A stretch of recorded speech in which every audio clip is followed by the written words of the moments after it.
우리 이 시간에 요한복음 1장 40절로 42절 말씀을 함께 봅니다. 함께 큰 소리로 읽습니다. 시작. 요한의 말을 듣고 예수를 따르는 두 사람 중에 하나는 시몬 베드로의 형제 안드레라. 그가 먼저 자기의 형제 시몬을 찾아 말하되 우리가 메시아를 만났다 하고 데리고 예수께 오니 예수께서 보시고 이르시되 내가 요한의 아들 시몬이니 장차 게바라 하리라 하시니라. 게바는 번역하면 베드로라. 예, 오늘 이 시간에는 사랑의 해석 두 번째 시간 창조하는 사랑이라는 제목으로 은혜를 나누기를 원합니다. 어저께는 뭐였죠? 시작.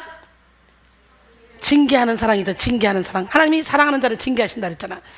예, 징계하지 않으면 사생자요 친아들이 아니라 그랬잖아요. 징계가 당시에는 즐거워 보이지 않고 슬퍼 보이나 후에 그로 말미암아 연단받은 자들은 의와 평강의 열매를 맺는다 그랬잖아요. 여러분, 우리 인생에서 사랑을 빼놓고 논할 수 있는 것은 매우 제한적입니다. 아무것도 없어요.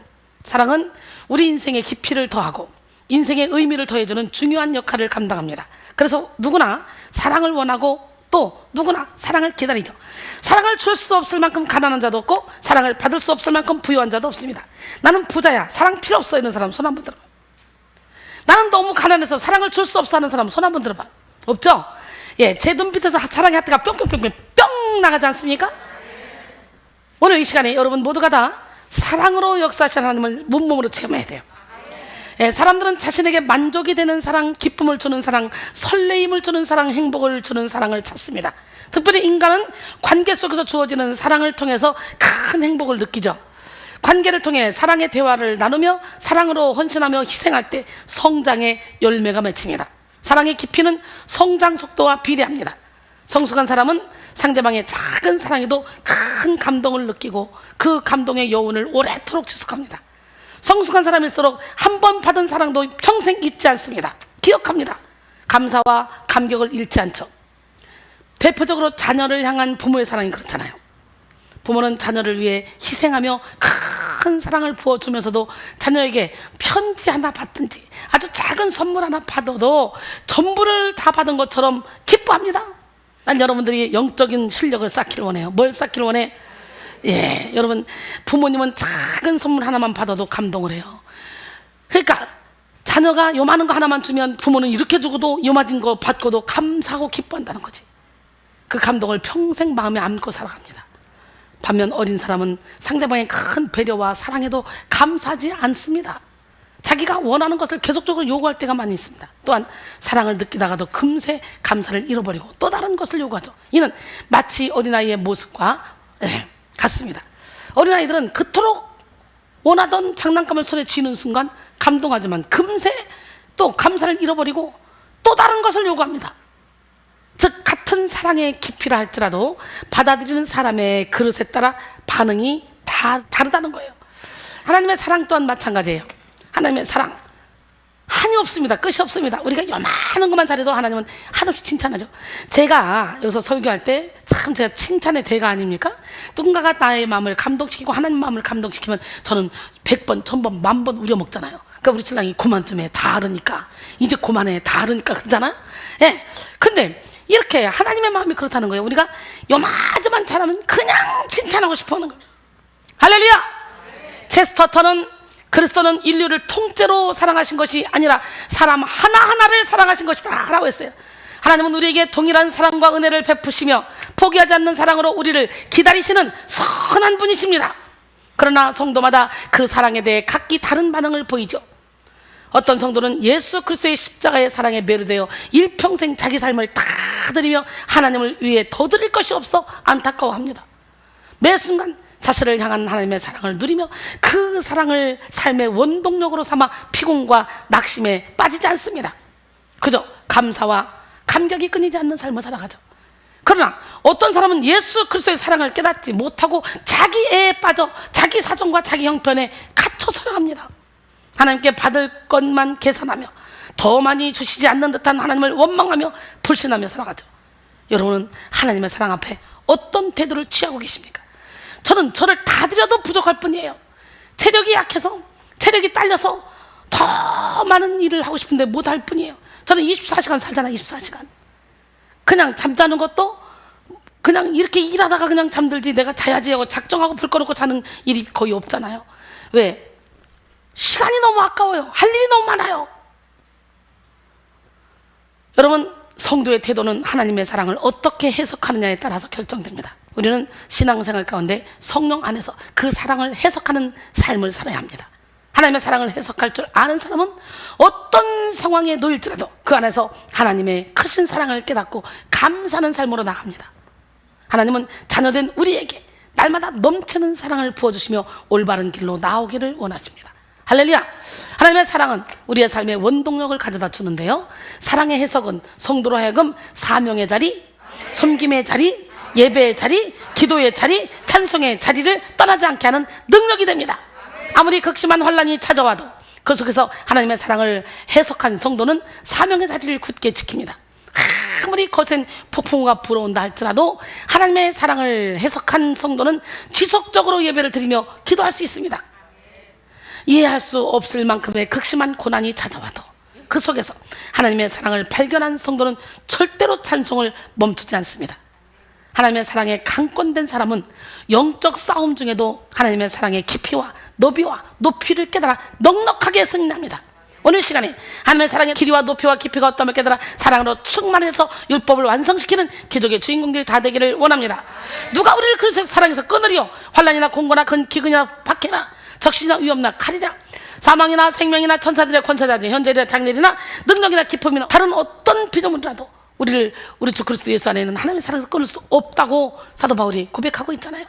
이 고백이 여러분의 고백이 되어야 돼요. 이 고백이 바로 저의 고백입니다. 우리는 하나님의 사랑을 깨닫고 그 사랑 안에서 살아가야 합니다. 하나님의 사랑 안에 머무는 자는 모든 것을 사랑의 차원으로 바라보게 됩니다. 그로 인해 용서할 수 없는 사랑도 용서하게 되고, 도저히 이해할 수 없는 사람도 이해하게 되고, 받아들일 수 없는 사람도 하나님의 섭리로 인정하고 받아들입니다. 하나님의 사랑 안에 머무는 자는 자연스럽게 넓은 마음, 큰 생각, 넉넉한 영혼의 그릇을 소유해서 마침내 예수 그리스도의 사랑을 닮아가고 그 사랑을 전파합니다. 그러나 사탄은 성도로 하여금 사랑으로 해석하지 못하게 하고 자기 생각에 갇혀 더 깊은 상처의 세계로 들어가게 만들죠. 영적 풍요를 누리게 하시려고 잠시 잠깐 허락하신 가난의 시간 속에서 하나님을 원망하게 하고, 영적 능력을 주시려고 잠시 허락하신 무능의 시간 속에서 하나님을 대적하게 합니다. 영적 권세를 주시려 잠시 허락하신 단련 속에서 하나님을 불신하게 만들죠. 그렇게 사탄에게 속은 사람은 어둠에 뿌리를 내려 이미 자신에게 주어진 가능성과 잠재력을 차단하며 살아갑니다. 하나님 사랑을 충만히 느끼지 못하는 사람은 상처의 안경, 상처의 법에 그냥 끌려다니는 거예요. 하나님 안에서의 올바른 해석을 방해하는 존재는 바로 뭡니까? 내 틀입니다. 내 생각입니다. 내 자아입니다. 나 자신입니다. 오늘 나의 자존심을 십자가에 못 박기를 원합니다. 저는 항상 내 생각은 다 틀렸다. 뭐라고요?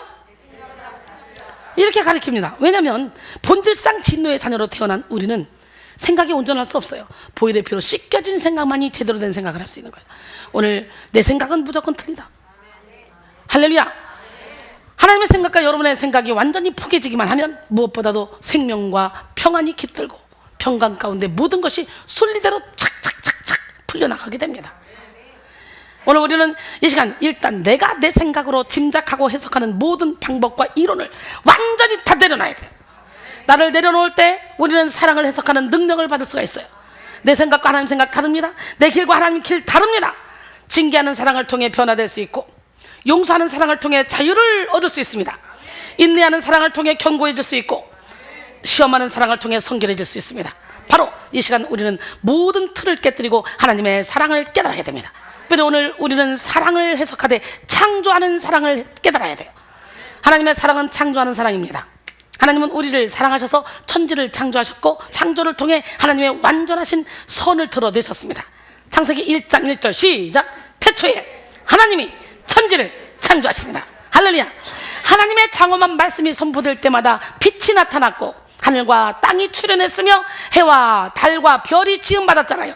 물고기와 새, 가축과 기는 것도 하나님의 말씀으로 창조됐고 각종 짐승들도 하나님의 말씀으로 창조하셨습니다. 특히 사람은 특별한 사랑의 대상으로 창조됐죠. 하나님은 모든 것을 준비하신 후에 땅의 흙으로 사람을 지으시면서 하나님의 형상과 하나님의 모양대로 창조하셨어요.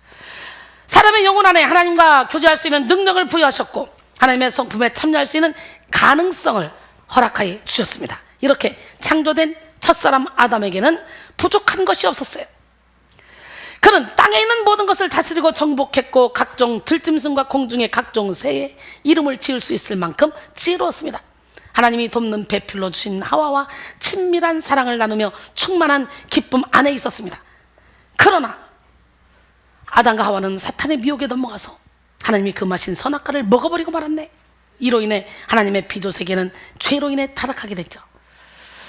죄로 말미암아 하나님이 창조하신 아름다움과 질서는 다 무너졌고 이 땅에 도처의 저주가 도사리게 됐죠. 혼돈이, 질서가 완전히 무너져 버렸어요. 특히 하나님의 형상과 모양대로 지음받았던 사람은 영적 생명을 잃어버리고 전적인 타락에 처하게 됐죠. 그래서 하나님이 사람 지었음을 후회하시잖아요. 한탄하시잖아요. 그러나 노아는 여호와께 은혜를 입었도다. 할렐루야. 결핍과 연약함, 악함이 난무하는 인생을 살게 됐어요. 아담과 범죄함으로 죄로 인해 전적으로 타락한 인간은 완전히 부패하고 무능한 존재가 되어 마귀의 노예가 되어 살다가 영원한 지옥에 빠질 운명이 되어버렸습니다. 요한복음 8장 44절에 너희는 너희 아비 마귀에서 났으니 너희 아비의 욕심대로 너희도 행하고자 하느니라. 그는 처음부터 살인한 자요 진리가 그 속에 없으며 진리에 서지 못하고 거짓을 말할 때마다 제 것으로 말하나니 이는 그가 거짓말쟁이요 거짓의 아비가 되었습니다. 그랬어요. 죄의 지배를 받는 인간은 창조하는 하나님의 사랑을 받을 능력을 잃어버렸습니다. 그리고 하나님을 피해버렸죠. 자신을 찾으시는 하나님의 음성을 들으면서도 하나님의 낯을 피했죠. 뿐만 아니라 죄의 눈이 멀어 자기 죄는 인정하지 못하고 자꾸만 남 탓합니다. 이렇게 인간은 죄를 지어서 죄인이 아니라 죄인이기 때문에 죄를 짓는 삶을 살게 됐어요. 아담과 하와 이후에 온 인류는 배우지 않아도 거짓말을 잘하게 됐고 노력하지 않아도 시기하며 다투는 그런 삶을 살게 됐잖아. 근데 시기와 질투는 하늘의 것이 아니래도요. 땅의 것이요 정욕의 것이요 귀신의 것이라고 그랬잖아요. 오늘 예수 이름으로 시기 질투를 십자가에 못 박는 여러분 되기를 원합니다. 죄로 물든 우리는 선을 행할 능력은 물론이고 하나님과 교통 교제할 수 있는 감각 역시 상실하게 되었습니다. 이렇게 우리는 죄로 인해 구제불능의 존재가 되었어요. 하지만 하나님의 창조하시는 이 사랑은 여기서 멈추지 않았어요. 태초에 말씀으로 천지를 창조하신 하나님은 이제 예수 그리스도의 십자가로 세상을 새롭게 할 길을 열어놓으셨고 죄로 인해 타락한 인간이 새로운 피조물로 거듭날 기회를 주셨잖아요. 그리고 말씀이 육신되어서 이 땅에 오시게 만들었어요. 독생자 예수 그리스도를. 요한복음 3장 16절에 시작.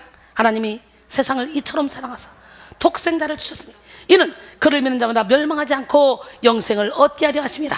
아멘. 예수를 믿기만 하면 우리는 새로운 피조물이 됩니다. 고린도서 5장 17절에 그런즉 누구든지 그리스도 안에 있으면 새로운 피조물이라.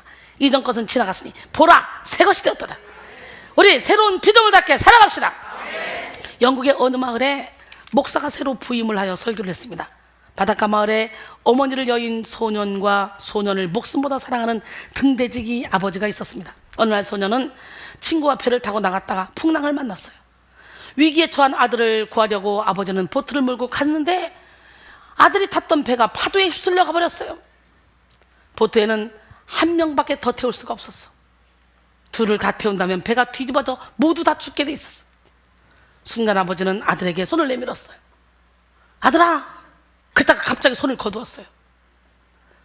아들이 놀란 얼굴로 아버지를 바라봅니다. 아버지가 왜 저러지? 그러자 아버지의 눈에서 눈물이 쏟아집니다. 미안하다 아들아. 너는 예수를 믿으니 죽어도 천국에 갈 수 있지 않니? 그러나 네 친구는 아직 예수를 안 믿는 것 같구나. 아들은 미소를 지으며 말합니다. 아빠, 천국에서 만나요. 아버지는 아들의 친구를 태우고 눈물을 흘리며 육지까지 노를 저어왔습니다. 설교는 끝이 났고 목사의 눈은 젖어 있었습니다. 찬송이 시작될 무렵 교회 뒤쪽에 앉은 이들이 수군거렸습니다. 어떻게 저런 일이냐 이야기가 있을 수가 있어. 지어낸 거잖아. 누가 믿어 저걸. 그때 뒤쪽에서 머리가 하얀 노인의 음성이 들렸습니다. 그렇지 않다네. 내가 그 아버지고 저기 서 있는 목사가 바로 그 아들 대신 구한 내 아들의 친구라네. 할렐루야. 예수께서 십자가에 우리를 대신하여 죽으셨습니다. 그 까닭에 우리는 구원받고 하나님의 자녀가 되었죠. 오늘도 창조하시는 하나님의 사랑은 계속되고 있습니다. 독생자의 생명을 주심으로 우리를 새로운 피조물이 되게 하신 하나님의 창조는 바로 지금 여기에서 우리의 삶을 재창조하고 계십니다. 창조는 무에서 유를 만드는 것입니다. 그러므로 창조의 영이신 성령님과 동행하는 사람은 인생의 결핍을 문제 삼지 않습니다.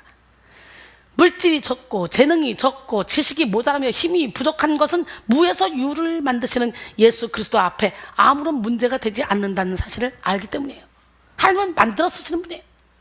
믿음이 없는 사람은 자기 결핍에 묶여서 창조의 하나님을 보지 못하지만, 창조의 하나님을 바라보는 사람은 하나님이 허락하시는 무한한 능력과 지혜를 가지고 차원이 다른 삶을 살아갑니다.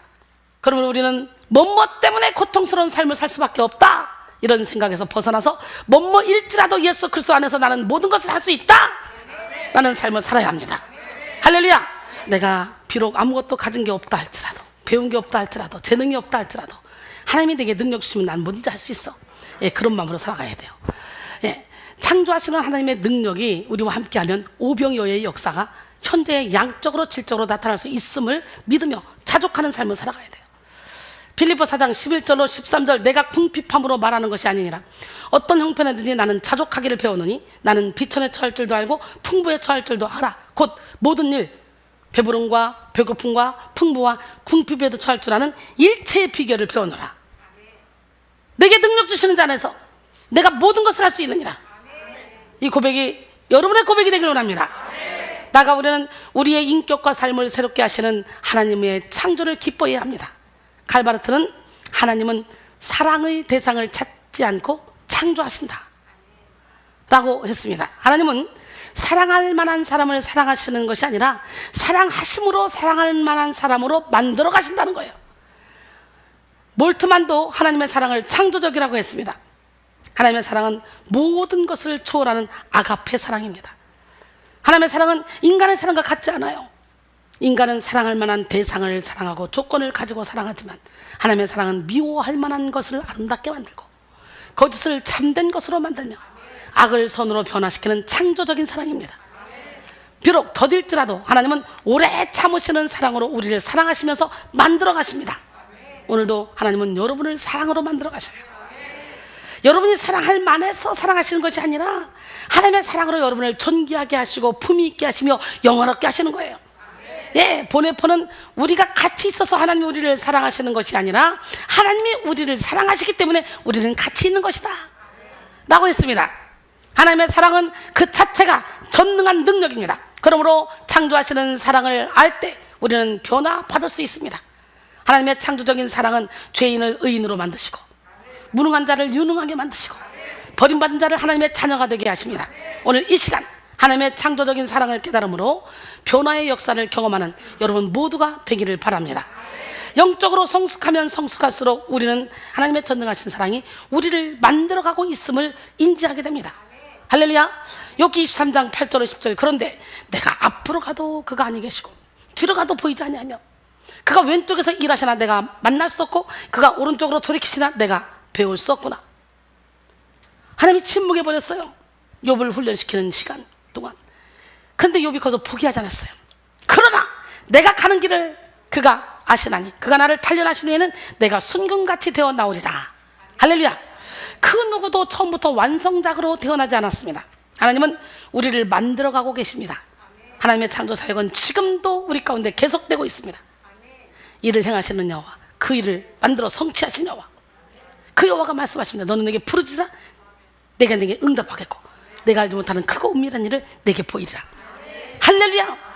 예, 그렇기 때문에 우리는 우리의 현재 모습이 연약하다고, 가진 것이 없다고, 전문성이 없다고 절망하거나 실망하거나 기가 죽어서는 안 됩니다. 우리 한 사람 한 사람에게 놀라운 계획을 가지고 계시고 우리를 빚어가고 계시는 하나님을 바라보며 풍성한 소망을 굳게 붙잡는 우리 모두가 되기를 원합니다. 물론 하나님은 우리를 만들어 가실 때 고난과 실패를 도구로 쓰시기도 하십니다. 인생의 짠맛, 신맛, 매운맛, 여러 가지 단맛 등등 적재적소의 맛을 허락하시는 하나님은 우리의 모든 순간이 예수 그리스도의 보혈로 거듭나서 선을 이루게 하십니다. 인생의 모든 과정을 통해 우리를 만들어 가시는 하나님, 그 멋쟁이 하나님은 누구 하나님? 이 과정 중에 우리는 참으로 많은 일을 만납니다. 많은 사람들도 만납니다. 하기 싫은 일을 해야 할 때도 있습니다. 견디기 힘든 순간을 견뎌야 할 때도 있습니다. 보기 싫은 사람과 상대해야 될 때도 있습니다.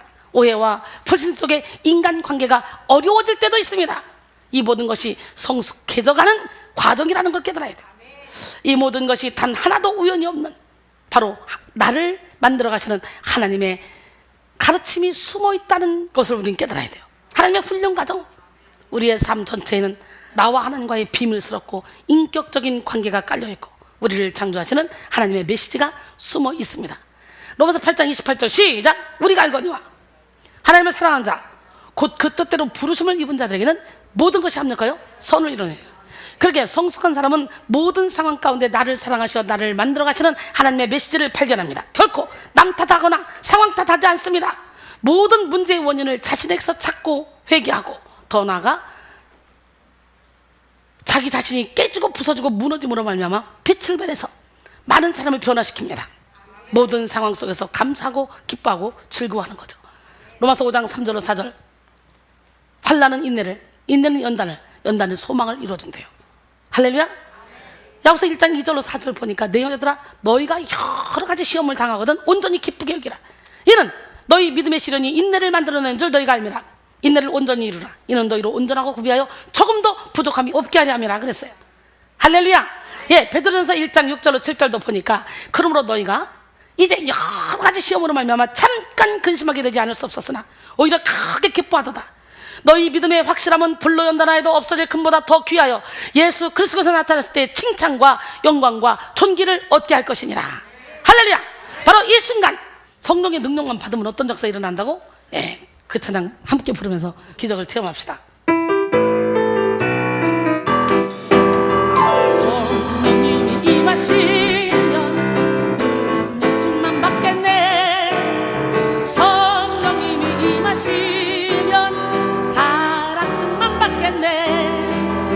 성령님이 임하시면 기쁨충만 받겠네. 성령님이 임하시면 소망충만 받겠네. 백성교회 능력충만 성령충만 받는 교회요. 백성교회 기쁨충만 소망충만 받는 교회라. 능력충만 사랑충만 기쁨충만 소망충만 성령충만 성령충만 받아 열매 맺으리. 백성교회 성령님이 임하시면 능력충만 받겠네. 성령님이 임하시면 사랑충만 받겠네. 성령님이 임하시면 기쁨충만 받겠네. 성령님이 임하시면 소망충만 받겠네. 백성교회 능력충만 성령충만 받는 교회요. 백성교회 기쁨충만 소망충만 받는 교회라. 능력충만 사랑충만 기쁨충만 소망충만 성령충만 성령충만 받아 열매 맺으리. 백성교회. 할렐루야. 야, 정말 은혜가 되네요. 바로 이 순간 여러분 모두에게 창조하시는 하나님의 사랑을 볼 수 있는 영의 눈이 열리길 원합니다. 죄의 소욕을 담고 있는 육체는 하나님의 역사를 방해합니다. 육체의 교만은 하나님의 지혜를 막습니다. 육체의 능력은 하나님의 권능을 거부합니다. 육의 생각은 성령의 생각을 이해할 수 없습니다. 육신에 속한 사람들은 열심을 내도 하나님을 기쁘시게 할 수 없습니다. 로마서 8장 5절로 8절. 육신을 따른 자는 육신의 일을, 영을 따른 자는 영의 일을 생각하니 육신의 생각은 사망이요 영의 생각은 생명과 평안이니라. 육신의 생각은 하나님과 원수가 되나니 이는 하나님의 법에 굴복하지 아니할 뿐만 아니라 할 수도 없습니다. 육신에 있는 자들은 하나님을 기쁘시게 할 수 없느니라 그랬어요. 할렐루야. 예, 갈라디아서 5장 16절로 17절. 내가 이르노니 너희는 성령을 따라 행하라. 그리하면 육체의 욕심을 이루지 아니하라. 육체의 소욕은 성령을 거스리고 성령은 육체를 거스리나니 이 둘이 서로 대적하므로 너희가 원하는 것을 하지 못하게 하려 함이라 그랬어요. 육을 의지하는 사람은 창조하는 사랑을 받을 수 없어요. 창조하시는 사랑을 받기 위해 우리는 육을 무너뜨려야 돼. 나 아무것 없어도 주님 한 분으로 만족합니다. 이 고백이 여러분의 고백이 돼야 돼. 그럴 때 하나님이 천국인을 쳐주셔. 오늘 나 아무것도 없어도 주님 한 분으로 만족합니다라는 진정한 고백을 해보실래요? 제가 새벽기도 끝나고 나왔는데 밖에는 온 전지에 있는 나무들이 막 하나님을 찬양하고 춤을 추는 게 보입니다. 너무너무 기뻤어요. 그 수많은 이파리들이 자태가 한눈에 다 보입니다. 여기는 확 열려서 너무 신기했어요. 그리고 집에 와서 성경을 쫙 열었는데 하박국 3장 17절로 18절 말씀이 확 들어옵니다. 비록 무화과 나무가 무성하지 못하며 포도나무에 열매가 없으며 감람나무에 서툴이 없으며 밭에 먹을 것이 없으며 우리의 양이 없으며 외양간에 소가 없을지라도, 한마디로 나 아무것도 없어도 주님 한 분으로 만족하라는 하박국 선자의 고백이 바로 저의 고백이 되어버리더라고요. 너무너무 기뻤습니다. 맞아요, 그렇습니다 주님. 그리고 고백했는데, 그리고 잠시 자려고 침대에 딱 누우려고 그러는데 나는 누워있는데 내 영이 앉아있는 거예요. 어머, 난 누워있는데 왜 내가 앉아있지? 근데 하늘문이 열리면서 예수님이 빛으로 확 해서 천국인을 팍 쳐주시더라고요. 할렐루야. 하나님을 만나야 돼. 하늘문이 열리는 축복을 받아야 돼.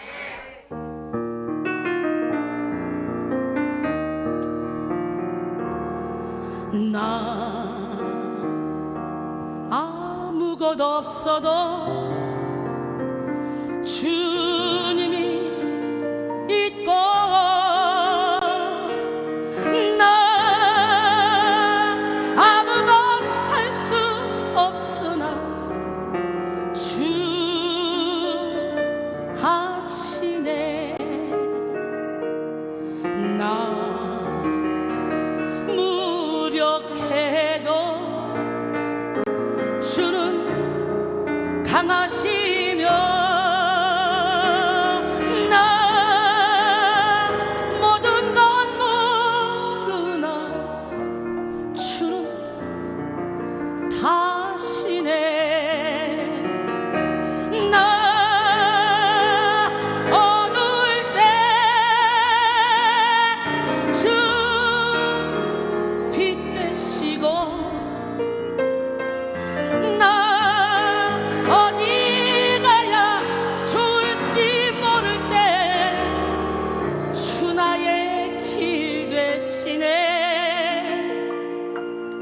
나 슬픔에 잠기어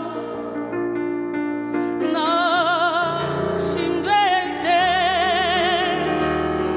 선하신 주의 팔 날 붙드셨네. 나 외로워 지칠 때 주님이 있고, 나 괴로워 눈물 흘릴 때 주는 다 하셨네. 나 세상에 약할 때 주는 강하시며, 나 가는 길 알지 못하나 주는 다 아시네. 나 방황할 때 주 길 되시고, 어떻게 해야 좋을지 모를 때 주 나와 동행하시네. 내 영혼에 찾아와 위로하신 저으신 내 하나님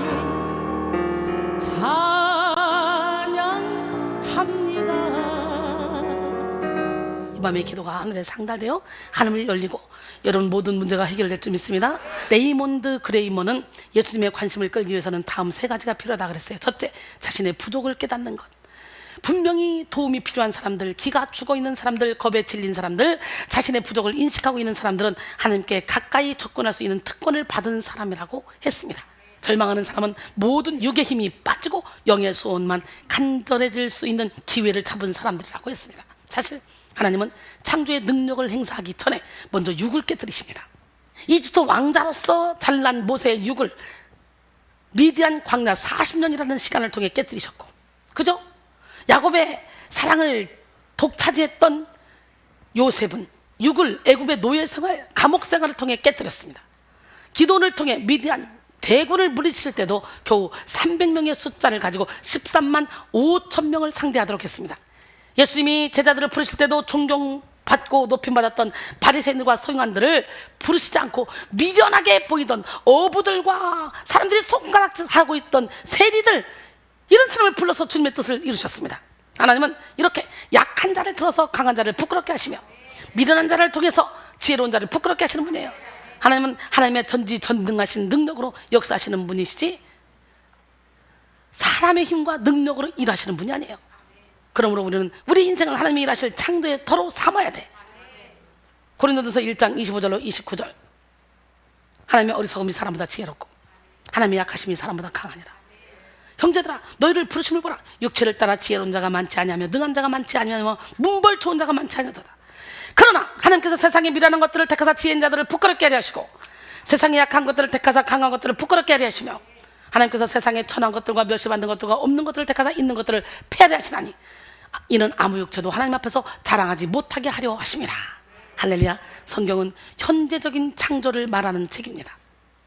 겸손한 심령으로 하나님께 우리의 삶을 맡겨드릴 때 하나님은 우리의 삶을 새롭게 창조해 주심을 증언하는 책이 성경입니다. 성경은 비겁한 아브라함이 믿음의 조상이 되고 자기 힘을 믿고 기세가 등등했던 모세가 철저히 하나님만 의지하는 영적 지도자가 됨을 보여주죠. 말기도 못 알아듣고 높아지기를 좋아했던 예수님의 제자들이 성령을 받고 변화되어 위대한 삶을 사는 영적 거장들이 되는 것을 보여줍니다. 예수 믿는 사람들이 박해했던 사도 바울이 최고의 전도자, 영성가가 된 것을 보여주죠. 즉 성경은 누구나 변화될 수 있다는 것을 말하는 책이에요. 이는 하나님의 음성이요, 하나님의 계시입니다. 우리는 하나님의 손에 의해 다시 창조되어 변화될 수 있습니다. 오늘 본문의 베드로가 예수 그리스도를 통해 창조하는 사랑을 받아 변화된 것처럼 우리도 변화될 수 있습니다. 하나님의 사랑은 예수 그리스도를 통해 새 창조의 기적을 일으키십니다. 오늘 본문이죠. 요한복음 1장 40절로 41절, 요한의 말을 듣고 예수를 따르는 두 사람 중에 하나는 시몬 베드로의 형제 안드레라. 그가 먼저 자기 형제 시몬을 찾아 말하되 우리가 메시아를 만났다. 우리가 메시아를 만났다. 메시아는 번역하면 그리스도라. 할렐루야. 이 말씀을 통해 예수님과 처음 만난 인물 중 한 명은 안드레라는 사실을 밝히고 있죠. 즉 안드레는 제일 먼저 예수님께 제자로 부르심을 받은 사람이었어요. 그래서 초대교회 때부터 안드레는 최초의 제자라는 뜻에서 프로토크레토스라고 불렀어요. 그런데 그의 호칭이 그냥 안드레가 아닌 시몬 베드로의 형제 안드레라고 기록되어 있는데요, 이는 안드레가 예수님을 만난 사실뿐 아니라 곧 예수님과 베드로의 첫 만남이라는 역사적 사실이 일어날 것을 유추하게 해줍니다. 사랑은 만남이 없이는 이루어질 수 없죠. 부모와 자녀가 만나고 친구와 친구가 만나고 남자와 여자가 어떤 방법으로 만남이 있어야 사랑의 관계를 형성할 수가 있어요. 하나님은 안드레와 베드로를 예수 그리스도께로 인도해 주시고 만나게 해주셔서 위대한 창조의 역사를 시작하셨습니다. 우리도 마찬가지로 예수 그리스도를 만나야만 하나님은 우리를 사랑하셨다는 사실을 온전히 깨달을 수 있으며 우리 인생도 변화의 기점을 맞이할 수가 있습니다. 예수님을 만나지 않고는 그 사랑의 힘이 발휘될 수 없어요. 만남의 축복은 기적을 창조합니다. 인생은 누구를 만나느냐 이거에 따라서 삶이 바뀌어버려요. 죄의 본성을 지닌 인간은 결코 스스로는 사랑할 능력을 갖지 못합니다. 오직 영원한 사랑, 완전한 사랑의 본체가 되시는 예수 그리스도가 우리 안에 주인이 되실 때 우리는 원수까지도 사랑할 수 있는 능력자가 될 수 있어요. 할렐루야. 예수 그리스도의 사랑은 십자가에 자신을 완전히 내어주시는 완전한 희생으로 나타났습니다. 이사야 53장 5절로 6절 보니까 시작. 그가 찔림은 우리 허물 때문이요 그가 상함은 우리의 죄악 때문이라. 그가 징계를 받음으로 우리는 평안을 누리고 그가 채찍에 맞음으로 우리가 나음을 받았다. 할렐루야. 요한일서 4장 10절에 사랑은 여기 있으니 우리가 하나님을 사랑한 것이 아니오 하나님이 우리를 사랑하사 우리 죄를 속하게 하여 화목제물로 그 아들을 보내셨습니다. 그래서 오늘 이 시간 여러분 모두가 사랑의 본체 되시는 예수 그리스도를 만나기를 원해요. 하나님은 살아계시거든요. 우리는 예수 그리스도를 만나는 그 순간 차원이 다른 삶을 살게 됩니다. 수많은 사람들이 성공한 인생을 만들어가고자 자신의 잠재력을 깨우며 자기 능력을 개발하죠. 이런 사람들은 자기 노력, 자기 열정, 자기 지식, 자기 건강에 의존하며 살아갑니다. 그러나 예수 그리스도는 우리를 하나님의 열정, 하나님의 지혜, 하나님의 사랑에 의해 만들어 가십니다. 무능한 자를 유능한 자로, 무식한 자를 유식한 자로 변화시키셔서 하나님의 일을 감당하기에 조금 더 부족함이 없는 자로 세워주시죠. 복음서에 보면 예수님을 만난 모든 이들이 인생의 제2막을 열었습니다. 삭개오를 보십시오. 그것도 세리장이잖아. 세리장. 남들에게 비웃음을 받던 세리장. 뽕나무 위에 올라가서 예수님이 지나가는 것을 보려고 그렇게 열정을 냈을 때 예수님의 시선이 멈추고 예수님의 발걸음이 멈췄어요. 내가 오늘 너의 집에 가서 요해겠다. 그때 삭개오가 어서 오시옵소서 바로 모시는 거예요. 그리고 모시자마자 바로 하는 말이 뭡니까? 누가복음 19장 8절로 9절. 삭개오가 서서 주께 여짜오되 주여 보시옵소서 내 소유의 절반을 가난한 자들에게 주겠사오며 만일 누구의 것을 속여 빼앗은 일이 있으면 내 값들이나 갚겠나이다. 예수께서 이르시되 오늘 구원이 이 집에 이르렀으니 이 사람도 아브라함의 자손이로다. 할렐루야. 예수님을 만나기만 하면 그 즉시 바뀌는 거야. 주 예수를 믿으라. 그리하면 그와 내 집이 구원을 얻으리라. 오늘 내가 하나님을 체험하고 제대로 만나면 나를 통해 빛이 나가서 내 가정에 묶고 있는 결박들이 풀어지고 내 자녀를, 내 부모를, 내 남편을, 내 아내를 묶고 있는 결박들이 다 풀어지는 역사가 일어나. 그러니까 나만 변하면 다 변하는 거예요. 삭개오가 예수님을 만났을 때 변화의 역사를 경험하고 가장 부정하게 여겼던 그의 집이 구원이 이르렀어요. 그의 집에 구원이 이르렀어요. 아브라함의 자손이라 인정을 받았어요. 인간은 자기 자신을 다 이해할 수 없는 존재입니다. 인간을 완전히 이해할 수 있는 존재가 있다면 그것은 하나님 한 분뿐입니다. 인간이 자신을 발견할 수 있는 좋은 길은 사람과의 관계를 통해서 자신을 살펴보는 것입니다. 때로 인간은 누군가에 의해서 발견되지 않을 때 가능성을 꽃피우지도 못한 채 인생을 마칠 수도 있어요. 에릭 프롬은 대부분의 사람들은 완전히 태어나기 전에 죽는다. 창조란 한 사람이 죽기 전에 탄생되어지는 것을 의미한다 라고 했어요. 근데 우리는 어때요? 숨겨있는 잠재력을 다 개발시켜주잖아. 하나님께서 은혜만 받으면, 말씀만 듣다 보면. 그래서 어린아이들까지도 나 썸네일 할게요, 나 영상 할게요. 그래서 너도 나도 막 열정이 솟아나잖아. 우리 교회가 그렇게 행복한 교회 아닙니까? 할렐루야. 우리 교회는 성도들이 다 기쁨의 탄성을 부르잖아요. 이 코로나 기간에도 행복합니다, 기쁩니다, 즐겁습니다. 환경은 옛날에 비해서 더 안 좋은데 세상 사람과 별로 다를 게 없는데 우리는 영이 기쁘니까 기쁜 거예요. 이 상황에서도 누군가가 와서 우리를 발견해 줄 때 우리 인생은 꽃처럼 피어납니다. 김춘추 시인이 쓴 꽃이라는 시가 있죠. 내가 그의 이름을 불러주기 전에는 그는 다만 하나의 몸짓에 지나지 않았다. 내가 그의 이름을 불러줬을 때 그는 나에게로 와서 꽃이 되었다. 내가 그의 이름을 불러준 것처럼 나의 이 빛깔과 향기에 알맞은 누가 나의 이름을 불러다오. 그에게로 가서 나도 그의 꽃이 되고 싶다. 우리들은 모두 무엇이 되고 싶다. 나는 너에게, 너는 나에게 잊혀지지 않는 하나의 의미가 되고 싶다. 할렐루야. 하나의 몸짓에 불과하던 사람이 꽃이 되고 의미가 되는 것은 누군가의 만남을 통해서입니다. 만남의 축복 우리 받았죠? 우리는 우리의 가능성을 보고 믿어주는 사람을 만날 때 의미 있는 하나의 꽃이 될 수 있습니다. 누군가가 우리를 변화될 수 있는 존재로 이미 변화된 것처럼 불러줄 때 우리 생애는 놀랍게 달라지기 시작합니다. 좋은 만남보다 더 큰 축복은 없어요. 모든 것은 만남을 통해 시작되고 꽃 피워집니다. 하나님은 사람을 통해 일하시죠. 하나님의 사랑으로 충만한 사람은 그 사랑을 다른 사람에게 흘려보내게 됩니다.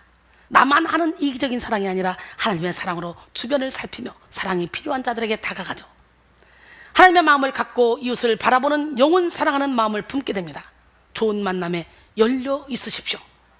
어디를 가든지 좋은 만남을 기대하십시오. 잠언 27장 17절에 철이 철을 날카롭게 하는 것 같이 사람이 그 친구의 얼굴을 빛나게 하느니라. 할렐루야. 루스티 메르쿠스는 인생에는 가끔 신기한 만남이 찾아와서 우리를 인정해주고 어떤 사람이 될 수 있는가를 일깨워준다. 그리하여 우리가 가진 큰 가능성이 비로소 빛을 발하기 시작한다 라고 말했습니다. 사람은 인정을 받으면 목숨을 겁니다. 더 잘해보려고 최선을 다합니다. 우리는 우리에게 의미를 부여해주고 우리의 가능성을 말해주는 사람들을 가까이 하는 것이 중요해요. 말라기 3장 16절에 그때 여호와를 경외하는 자들이 피차에 말하며 여호와께서 그것을 분명히 들으시고 여호와를 경외하는 자와 그 이름을 존중히 여기는 자를 위하여 여호와 앞에 있는 기념책에 기록하셨느니라. 오늘 기념책에 기록되는 역사가 지금까지 기록되지 않았으면 바로 지금 기록된 역사가 일어나기 원해요. 오늘 본문 역시 역사적인 만남을 기록하고 있습니다. 왜 예수님과의 만남을 통해서 창조의 역사가 일어날까요? 그것은 바로 하나님이 사랑 그 자체이시기 때문에 그래요. 사랑은 모든 것을 가능하게 하고 새롭게 하는 능력이 있습니다. 예수님을 만날 때 하나님 사랑이 그가 눌렸던 모든 것을 다 풀어 자유롭게 하고 새롭게 하는 역사가 일어납니다. 또 예수님 사랑이 우리 안에 가득하면 여러분을 만나는 사람들 또한 새로워지는 역사가 일어납니다. 저는 오로지 영혼 살리는 데 생명을 걸었을 뿐인데 신기하게 만나는 사람들마다요 저를 통해 예수를 만나고 변화돼요. 삶이 바뀌어요. 그렇게 강했던 사람들이 부들부들해지고요, 욕심이 많았던 사람이 욕심이 없어지고요, 다 바뀌어요. 그냥 한두 번 몇 번만 만나 대화를 해도 사람들이 바뀌어 있어요. 우리 깜짝 놀랍니다. 어머 그때 그분이 아닌 것 같아. 어머머 이분 너무 많이 바뀌었어. 어머머 신기해. 이래요. 너무 신기하잖아요. 그 저는 자신 있어요. 우리 하나님이 변화되라 그랬잖아. 근데 제가 변화됐거든요. 변화된 제가 그냥 하나님 뜻대로 살려고 몸부림치니까 그 변화된 그 모습을 보고 사람들이 변화되더라 이거야. 할렐루야. 너희 빛이 사람 앞에 비치게 하여 그들로 너희 착한 짓을 보고 하늘에 계신 아버지께 영광을 돌리게 하라. 마태복음 5장 16절 말씀인데 오늘 여러분만 변하면 모든 게 다 변해. 본문 41절에서 베드로를 만난 안드레는 즉시 자기 형제인 시몬을 찾아가죠. 여기서 찾아로 번역된 주리스케이는 찾다 만난다라는 의미를 가지고 있는데요, 먼저로 번역된 프리토는 시간적으로 일찍이 아침 일찍이라는 뜻을 가지고 있어요. 이는 그가 복음을 전한 최초의 사람이라는 것을 알려줍니다. 그리고 그는 자신의 형제에게 우리가 메시아를 만났어 라고 말하죠. 여기서 우리가 만났다에 해당하는 휴레카면은 완료형으로서 안드레가 복음을 전할 때 매우 적극적인 자세를 취하며 감격과 확신을 가지고 말했음을 예상하게 해주죠. 안드레는 이미 예수님을 만남으로써 그 감격과 영적 만족을 가졌던 것으로 보입니다. 안드레가 이 만남을 적극적으로 아침 일찍부터 주선하는 모습 속에서 메시아를 만난 큰 기쁨을 알 수가 있는데, 이런 감격이 있는 사람은 뭐라고? 또 그 만남을 주선해서 다른 사람들도 이 기쁨과 확신을 함께 누리게 하죠. 이 두 사람의 만남은 위대한 사도시대의 서막을 알리는 경종이었습니다. 이 세상에 그 어떤 만남보다도 가장 중요한 만남은 예수님과의 만남이에요. 예수님과의 만남이 없으면 우리 인생 자체가 허무하며 의미가 없습니다. 사람은 영적인 존재입니다. 영혼이 만족하지 못하면 그 어느 것에도 만족을 얻을 수가 없습니다. 예수 그리스도를 만나고 경험한 사람이라면 이 세상 가장 복된 소식인 예수 그리스도를 전해야 합니다. 종교교육자 칼빈은 이 말씀을 이것이 믿음의 본질인데 믿음은 빛을 끄지 않고 이를 사방에 발산한다 라고 했어요. 안드레는 베드로에게 예수 그리스도를 전했고 이는 베드로의 인생을 완전히 바꿔놓는 결정적인 계기가 됐습니다. 할렐루야. 우리 하나님 멋쟁이 하나님 누구 하나님? 그 하나님은 살아계십니다. 여러분, 아무것도 없어도 예수님을 만난 사람은 모든 것을 다 소유한 사람입니다. 제가 그렇게 살고 있잖아요. 제가. 할렐루야. 우리 삶이 아직 변화되지 못했다면 우리는 예수님을 더 깊이 만나야 돼. 내 힘으로는 결코 변화될 수 없고 우리 삶의 재창조의 역사가 일어날 수가 없습니다. 안드레와 시몬은 사랑 그 자체이신 예수님을 만나고 메시아를 만나 감격을 얻게 되죠. 일단 예수님을 만나면 내가 장애와 걸림돌이라고 생각했던 모든 것이 오히려 간증거리가 되고 재창조의 산물로 바뀌어집니다. 시몬은 어부로서 그 삶의 가장 큰 변화나 재창조를 기대할 수 없었던 사람이었잖아. 그러나 재창조의 역사는 다른 어떤 조건도 필요하지 않았습니다. 오직 예수 그리스도를 만날 때 저절로 시작된 거예요. 이순이 봐, 이순이. 고난 중에 영적인 고난으로 예수님을 만나서 이렇게 바뀌어가지고 세계를 품고 있잖아. 두 번째로 하나님의 사랑은 아직 변하지 않은 우리에게 새로운 정체성을 부여합니다. 예수님께서 베드로를 보고 뭐라 했지? 시몬을 보고 요한의 아들 시몬아, 너는 장차 게바가 될 거야. 너는 장차 게바라. 번역하면 뭐야? 베드로라. 오늘 본문 42절이죠? 데리고 오니 여기에 해당하는 애각에는 데려오다, 체포하다 등 강한 의미를 가지고 있는 단어입니다. 안드레가 데려온 거예요. 형제를. 시몬이 베드로죠. 즉 메시아를 만난 안드레는 자신의 형제인 시몬을 강하게 아주 적극적인 자세로 데려왔어요. 예수님은 베드로를 만나자마자 그를 알아보셨어. 베드로 전에 만났던 적이 있다는 것을 이야기하는 것이 아니라 신적 통찰력을 통해 그가 가장 큰 종이라는 것을 알았다는 거지. 주님이, 저도 여러분들 보면 속사람 하나님의 씨를 보게 돼요. 사람마다 다 그릇이 틀리고요, 하나님의 씨가 틀려요. 그래서 제일 큰 종이다, 지금은 아무것도 아니야, 근데 제일 큰 종이다, 진짜 큰 종이에요. 키워놓고 보면 씨가 있어, 씨가. 예수님도 베드로 속에 그 씨를 보신 거지. 예수님이 우리를 발견하실 때 기적이 창조됩니다. 할렐루야. 은혜 받아봐. 사도 바울처럼 모든 것을 배설물로 여기고 오직 그리스도께 발견되기만을 원합니다. 제가 그랬거든요. 바울은 예수 그리스도께 발견되기 위해 자신에게 유익하던 모든 것을 다 배설물로 여겼죠. 예수님께 발견된다는 것은 인생 최대의 축복입니다. 시몬은 예수님을 만났을 때 발견되어 존재의 재창조가 일어났습니다. 본문에서 장차 개발하리라, 여기에 해당하는 쉬 클레데스의 케파스는 너는 개발하고 일컬음을 받을 것이다 라는 의미를 가지고 있죠. 예수님은 그에게 개발하는 이름을 주셨는데 이건 반석이라는 뜻을 가지고 있죠. 사실 개발은 베드로의 아람어식 이름입니다. 같은 뜻이에요. 그러나 다시금 반석이라는 의미를 부각시킴으로써 단순히 이름을 바꿔주신 것이 아니라 그의 삶이 변화될 것을 말씀해 주셨어요. 이렇게 예수님은 그에게 새 이름과 동시에 그에게 소명을 함께 주셨습니다. 그의 삶의 방향을 새로 설정해 주셨죠. 그는 예수님을 통해 자신의 정체성을 명확하게 찾게 되었습니다. 베드로의 정체성이 무엇입니까? 그 스스로가 교회가 되고 또 교회를 세우는 사람으로서의 정체성이죠.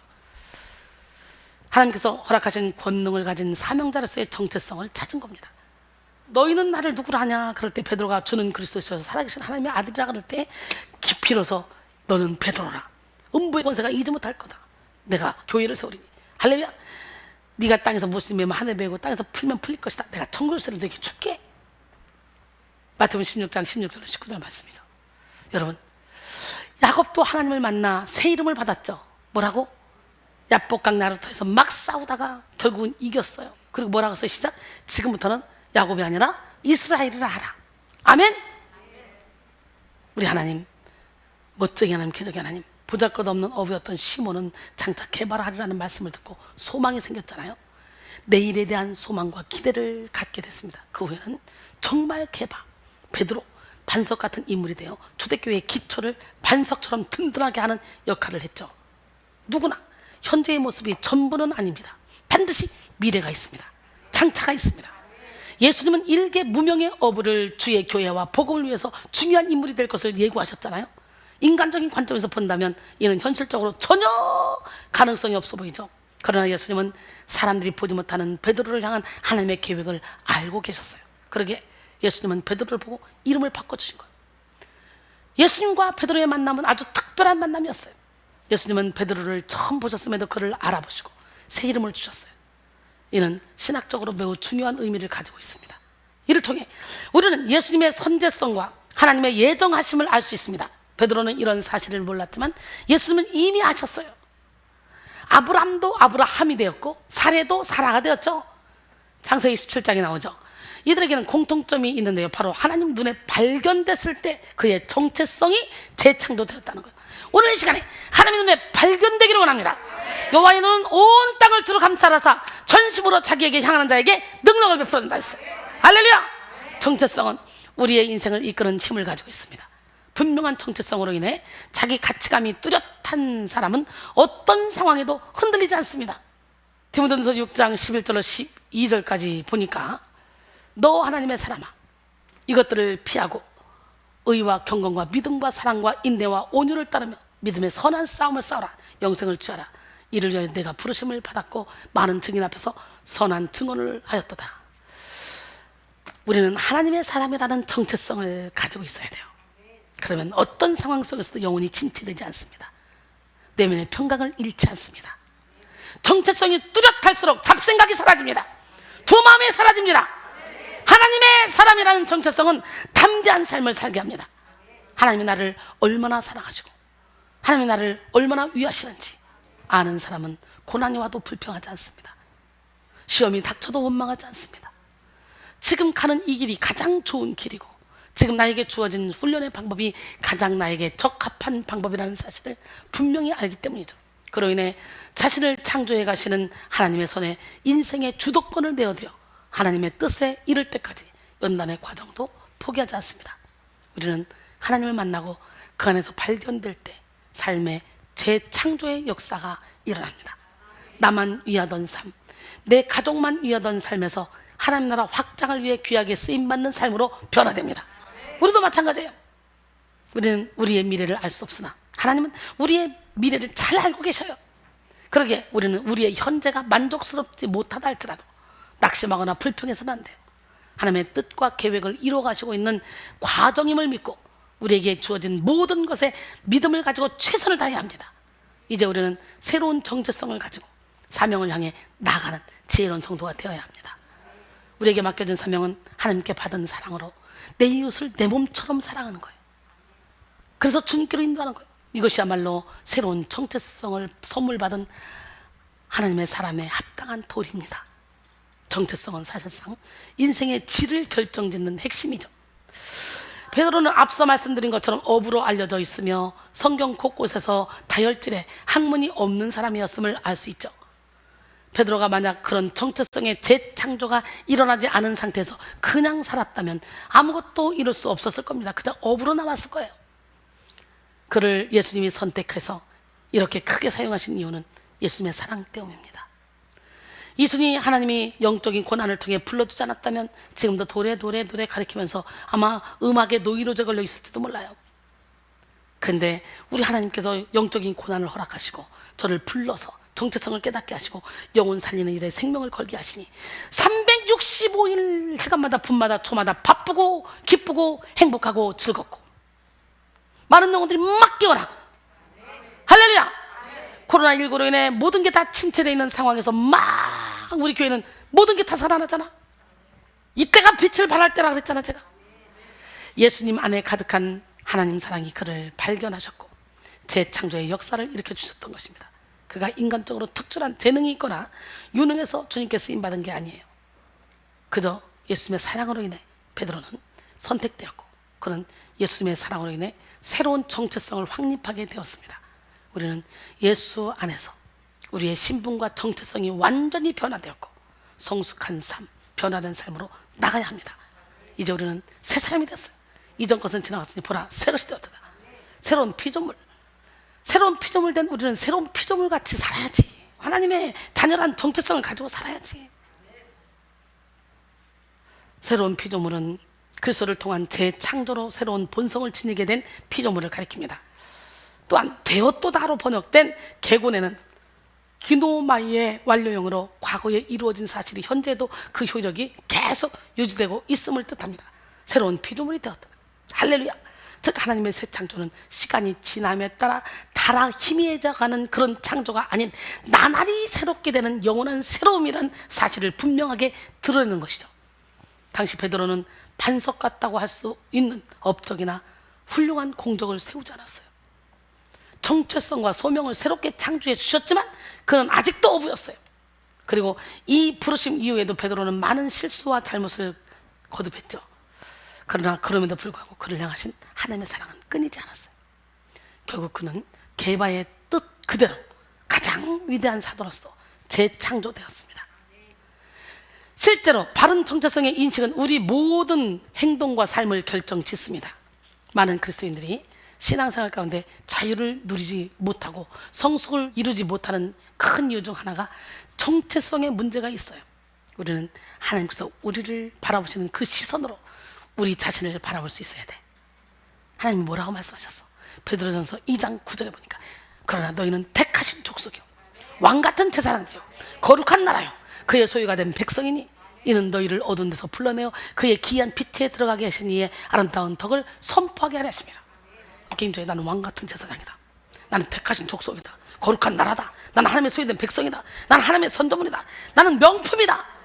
날마다 성령의 능력을 덧입어 이런 정체성에 합당한 삶으로 변화되는 여러분 모두가 되기를 원합니다. 여러분의 정체성은 예수 그리스도의 사랑으로 새롭게 변화되셨습니까? 아멘! 이제 우리는 우리의 인생은 자신의 인생만 겨우겨우 연명하는 인생이 아니라 전 세계를 향하여 하나님의 복음을 선포하며 하나님의 나라를 확장시켜 나가는 하나님의 대리자입니다. 하나님은 이 백성교회에 이 일을 위해 온전히 헌신되어진 사람들을 불러 모아주셨습니다. 그리고 앞으로도 계속해서 불러 모아주실 것입니다. 우리는 하나님의 군사로서의 정체성을 명확히 확립하고 이 일을 위해 달려나가야 합니다. 마태복음 28장 18절에 20절 예수께서 나와 말씀하여 이르시되 하늘과 땅의 모든 권세를 내게 주셨으니 그러므로 너희는 가서 모든 민족을 제자로 삼아 아버지와 아들과 성령의 이름으로 세례를 베풀고 내가 너희에게 분부한 모든 것을 가르쳐 지키게 하라. 볼지어다 내가 세상 끝날까지 너희와 항상 함께 있으리라 하시니라. 할렐루야. 우리의 사명은 온 천하에 명 복음을 전파하는 것입니다. 성령을 받아봐요. 너희가 성령을 받으면 권능을 얻고 예루살렘과 온 유대와 사마리아와 땅끝까지로 내 증인이 되리라. 주님의 증인 될까요? 주의 영이 임하기만 하면 우리에게 기름을 부어서 우리를 사용하십니다. 할렐루야. 주의 영이 내게 임하셨으니 나의 죄를 씻어주시리. 주의 영이 내게 임하셨으니 나를 새롭게 해주시리. 주의 영이 내게 임하셨으니 주의 권능 얻으리. 주의 영이 내게 임하셨으니 주의 복음 전하리라. 가난한 자에게 아름다운 소식을 전하게 하시려 기름 부어 주시네. 마음이 상한 자 고치며 공로된 자에게 자유를 갇힌 자에게 또 힘을 선포하겠네.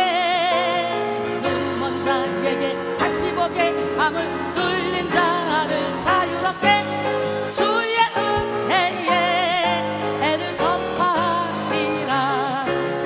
마음이 상한 자 고치며 공로된 자에게 자유를 갇힌 자에게 또 힘을 선포하겠네. 눈먼 자에게 다시 보게 함을 뚫린 자를 자유롭게 주의 은혜에 애를 전파하리라. 주의 은혜에 애를 전파하리라.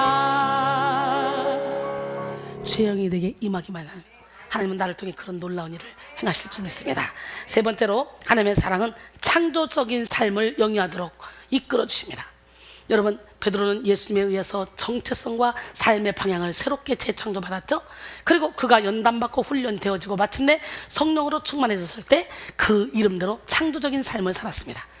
하나님이 사랑으로서 불러주신 그의 삶은 창조적인 삶이었어요. 뜨거운 열정으로 예수님을 사랑했고 초대교회의 수석 사도였고 대표 지도자로서의 역할을 아주 훌륭하게 수행했습니다. 그의 본업이 어부였다는 것이 믿기지 않을 만큼 강력한 리더십과 열정으로 초대교회들을 세워갔죠.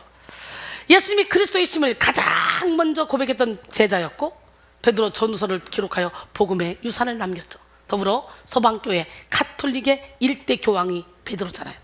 베드로 위에 교회를 세우신다고 말씀하셨던 주님의 말씀을 계승한 것이죠. 그가 완벽한 사람이었기 때문에 이렇게 존경과 추앙을 받은 것이 아니잖아요. 그가 그 부르심대로 창조적인 삶을 살기까지 예수 그리스도의 끊임없이 품으시는 사랑으로 인해 이렇게 되어질 수 있었던 거잖아요. 그는 사도 바울처럼 지식이 있었던 것도 아니고 물질이 많았던 것도 아니에요. 심지어 예수님을 3번이나 부인하는 사건 또한 오늘 본문 이후에 있었던 사건이죠. 영적으로나 성품적으로나 참으로 흠과 허물투성이었던 베드로였으나 예수님의 크고 넓은 깊은 한량없는 사랑이 결국 베드로를 변화시켰어. 예수님의 크고 넓고 깊은 사랑이 여러분을 변화시켜서 여기까지 온 거 아니에요? 저는 변화된 거 보면 기가 막힌 거예요. 저는 세상을 누구보다 좋아하는 사람이잖아요. 근데 그 세상줄이 완전히 끊어지고 저에게 가장 큰 행복은 음악 작업하고 영상 작업하고 설교 준비하고 기도하고 여러분과 함께 예배드리고 여러분 기도해주고 이게 제일 행복해. 그 이상의 필요가 없어요. 먹든지 마시든지 무엇 하든지 다 하나님의 영광을 위해서 살아갑니다. 너무너무 행복합니다. 할렐루야.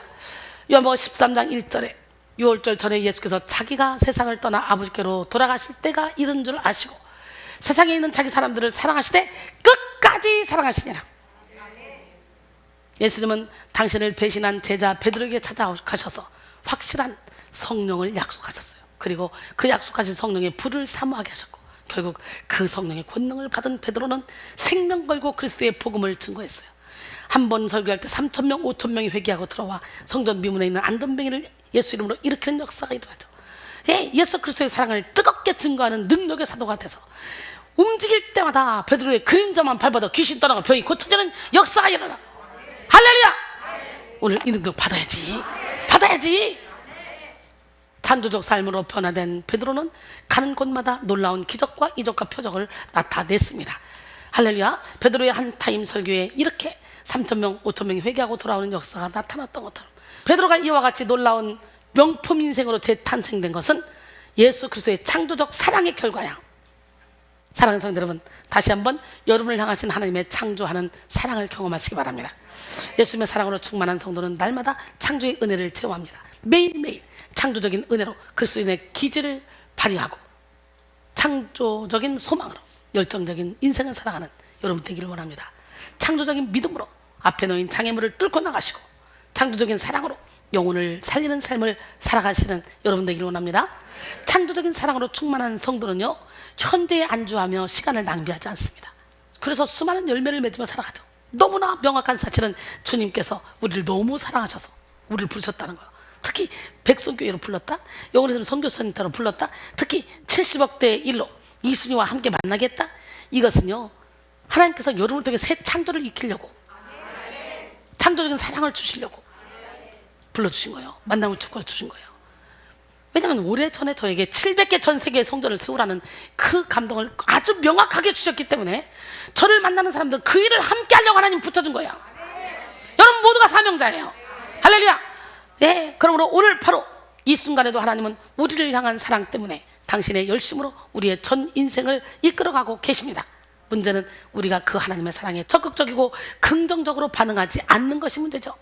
잠언 8장 17절에 나를 사랑하는 자들이 나의 사랑을 입으며 나를 간절히 찾는 자들이 나를 만나리라 그랬어요. 사랑하는 성도 여러분, 다시 한번 여러분을 향하신 하나님의 창조하는 사랑을 경험하시기 바랍니다. 하나님의 사랑에 적극적으로 반응하시기 바랍니다.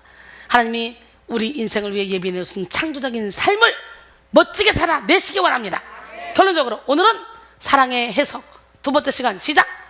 창조하는 사랑이라는 제목으로 은혜를 나눴습니다. 하나님 사랑을 깨닫고 난 후에 우리 삶은 차원이 다르죠. 여러분, 하나님의 사랑을 깨닫지 못하면 우리는 자신만의 틀에 갇혀서 사탄이 가져다주는 잘못된 해석에 빠져 고통 가운데 살아갈 수밖에 없어요. 우리는 평생을 다 투자한다 할지라도 이 사랑을 깨닫는 일에 전심을 쏟아야 합니다. 우리가 항상 기억해야 될 것은 하나님의 사랑 안에 늘 거해야만 새로운 삶을 기대할 수 있다는 거죠. 오늘 본문을 통해서 창조하시는 하나님의 사랑을 나눠봤는데요, 네, 하나님의 사랑은 예수 그리스도를 만남으로써 재창조의 기적을 일으키고 아직 변하지 않은 우리에게 새로운 정체성을 부여하고 창조적인 삶을 영위하도록 이끌어 주신다고 말씀드렸어요. 오늘 이 한 타임의 예배를 통해서도 완벽하게 우리를 재창조하시는 하나님의 사랑을 경험하시기 바랍니다. 그래서 그 사랑을 전달하는 사랑 전달자들이 다 되기를 주님의 이름으로 축원합니다. 할렐루야.